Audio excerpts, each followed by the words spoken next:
যদি আপনি international student হয়ে থাকেন তো এই কাজটা আপনার অবশ্যই আপনার বাবা মার সাথে করা উচিত। তো আসসালামু আলাইকুম এভরিওয়ান, আমি শামিরা পারভিন। আমি রয়েছি আজকে কিচেনে আর ওয়েলকাম টু মাই অ্যানাদার রান্নার video. Here is my kitchen, a really good organise kitchen, but আমি যখন রান্না করি তখন এটা প্রচুর অগোছালো হয়ে যায়। তো আমি একটু সাউন্ড কমাই দিই, সাউন্ড বলতেছি কেন, আমি একটু কী বলে চুলা কমাই দিই। হোয়াট এভার, তো যেটা বলতেছিলাম যে আমরা বিদেশে আসছি, অনেকে রান্নাবান্না শিখে আসি, অনেকে রান্নাবান্না শিখে আসি না। অ্যান্ড একটা সময় এসে যখন আমরা এখানে নিজেদের জন্য রান্না করি আমরা অনেক প্রো হয়ে যাই। তো আমি আগাগোড়াই রান্না খুবই খারাপ করি। তো সে যাই হোক, রান্নার আইডিয়া কিছু একটা আমার আসছে যে হ্যাঁ এইভাবে রান্না করতে হয়, এইভাবে রান্না করতে হয় না। কারণ লং স্টোরি শর্ট ইজ, আমি আম্মুকে কল দিয়েছি, দিয়ে বলতেছে যে আম্মু মগজ আছে না গরুর, তো ওই মগজ ভাজি করবো, তুমি আমাকে রেসিপি বলো। বলছে কেন তুমি পারো না? দেন আই রিয়েলাইজ যে আম্মু এটা এটা এটা এটা করা লাগে না, বলতে যে হ্যাঁ এটা এটা করা লাগে, বাট এইভাবে এইভাবে করা লাগে। অ্যান্ড ওয়েন আমি আক্স করতেছিলাম আমার আম্মুকে, সেজন্য আম্মুর প্রতি একটা প্রাউডনেস যে মেয়ে ফোন দিচ্ছে, মেয়ে রেসিপি জিজ্ঞেস করতেছে, এখন আমি বলবো, মেয়ে এখন রান্না করবে, একটা প্রাউডনেস আসছে। তো আমি তো পাই মাঝে মাঝে, মাশাআল্লাহ আলহামদুলিল্লাহ, নো নজর প্লিজ।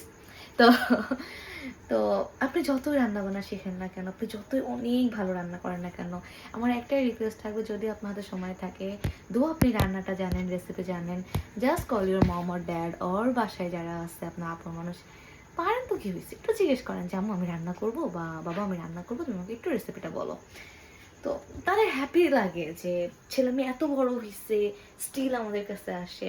বিকজ যখন একটা মোমেন্টে তারা, যেমন আমার ভাই, আমরা দুই ভাই বোন, আমরা দুজনে বাইরে থাকি, তো বাবা মার চিন্তা এটা যে ছেলে মেয়ে বাইরে আছে, কি করতেছে, কখন কি করতেছে, তো তারা ওয়েট করে আমাদের ফোনের জন্য।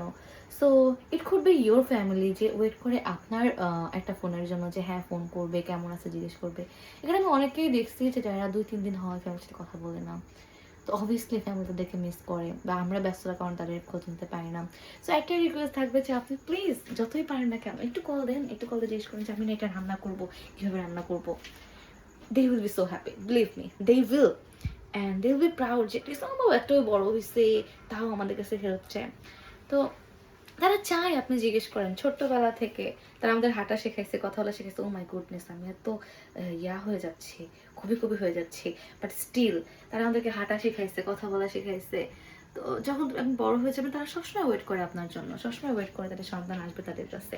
সো একটাই রিকোয়েস্ট, যতই রান্না পারেন না কেন একটু কল দিয়ে আম্মু এটা করবো, কীভাবে করবো, ছোটো ছোটো জিনিস হোক, স্টিল ওয়াই নট। আমি বাসা ছোট মেয়ে, আমি প্রচুর আদরে বড় হয়েছি, স্টিল আমি আমার সমস্যার কথা না বলে থাকতে পারি না। আমার ছোট থেকে বড় সমস্যা আমি বাসায় না বললে আমার এটা হজমই হয় না। সো ইটস লাইক হ্যাঁ আপনি রান্না করেন বা যাই করেন, এটা তাদেরকে জানান যে হ্যাঁ এটা হচ্ছে আমার লাইফে, আচ্ছা এটা কিন্তু আমি করতেছি। তো তাদেরও ভালো লাগবে। কজ এমন অনেক ফ্যামিলি আছে যারা সারাদিন ছেলেমেয়েদের কথা ভাবে, ছেলেমেয়ে বিদেশে কী করতেছে, কান্নাকাটি করে, কবে আসবে।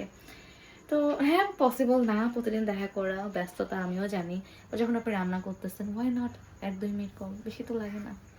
24 ঘন্টায় আপনি নিজের জন্য, নিজের ফ্যামিলির জন্য 1-2 মিনিট তো বের করতেই পারেন। সো হ্যাঁ এটাই বলার ছিল যে আপনি যদি ইন্টারন্যাশনাল স্টুডেন্ট হয়ে থাকেন তার সাথে এটা করবেন, দেখবেন আপনারও ভালো লাগছে, তাদেরও ভালো লাগছে। Thank you so much for watching. দেখা কোনো ভিডিওতে আর কোনো র্যান্ডম ভিডিওতে। Thank you so much, by.